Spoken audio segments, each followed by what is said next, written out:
Tres.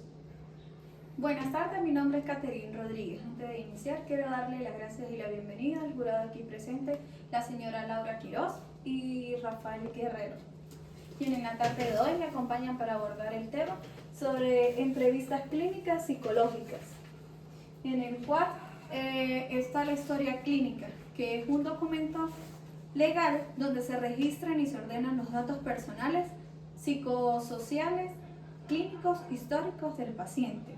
El profesional registra en forma ordenada y detallada todos los datos subjetivos y objetivos, anteriores o actuales, de las personas, familiares y de algo relativo o relevante del enfermo, basándose en un juicio adecuado para la identificación de la enfermedad, lo cual va a ayudar para establecer su pronóstico o tratamiento que va a ser el más indicado.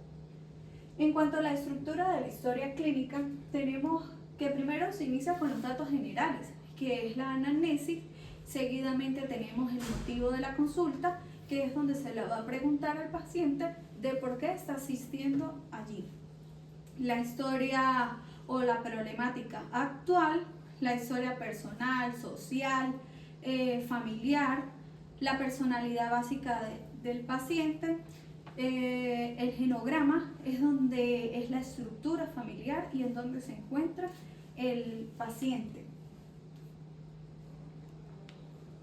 En cuanto al examen mental, se basa en la evaluación psicofuncional.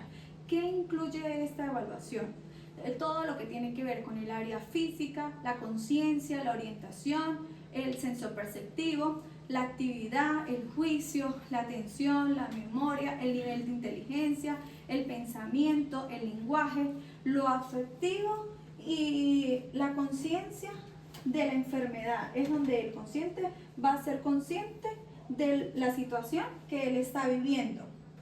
Si lo adaptamos en cuanto al enfoque psicodinámico, en las entrevistas clínicas, se puede decir que existe un enfoque relacionado con la relación del terapeuta y el paciente. Además, esto explica que un dicho encuentro entre el paciente o grupos de pacientes y un entrevistador o un equipo de entrevistadores es un procedimiento técnico que va a ayudar a desarrollar un proceso de comunicación. Esto va a ayudar a esclarecer los conflictos psíquicos presentes y pasados que perturban el equilibrio actual de la persona que se va a entrevistar. El terapeuta psicodinámico generalmente estaría tratando al paciente para trastornos relacionados con la depresión o la ansiedad.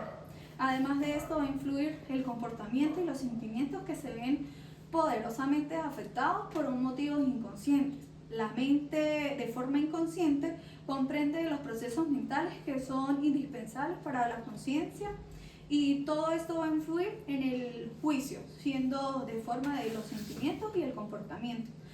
Además, es un instrumento que permite que el diagnóstico esté basado en interrogantes, donde se utiliza el marco psicoanalítico que evalúa las verbalizaciones del entrevistado. Conduce además a tener una interacción como propias reacciones esto va a permitir ir recolectando información sobre los síntomas, conflictos y conductas que van siendo repetitivas del individuo. Ahora, si lo adaptamos en la parte psicocognitivo-conductual, entre las entrevistas clínicas se pueden dividir en dos sistemas. En el primero, no requiere lógica y utiliza computación paralela.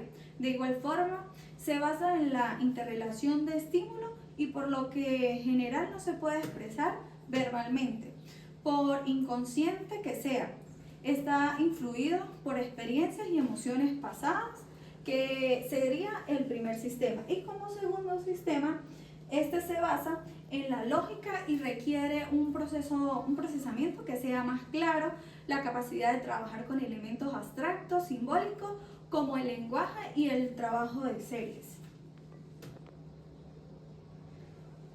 La entrevista cognitiva es un método que permite identificar y corregir los problemas relacionados con las respuestas a un ítem o cuestionario. La idea básica consiste en entender por qué una persona responde de qué manera lo hace y cómo va a determinar de cómo se está comportando.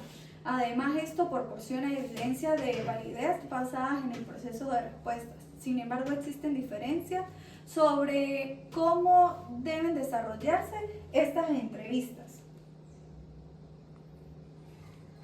Ahora, al adaptarlo en el enfoque fenomenológico en las entrevistas clínicas, se dice que se investiga la causa del fenómeno, a diferencia de la investigación positivista, que investiga la causa del fenómeno. Esta es la razón de la cual la naturaleza del fenómeno, la fenomenología, no busca el por qué, sino el para qué. De alguna u otra manera, lo que aporta es la experiencia y su significado. Esta entrevista se puede definir como un encuentro entre dos personas, que en este caso sería el entrevistador y el entrevistado, que mediante un diálogo va a permitir que se adquiera un lenguaje para aprender un fenómeno.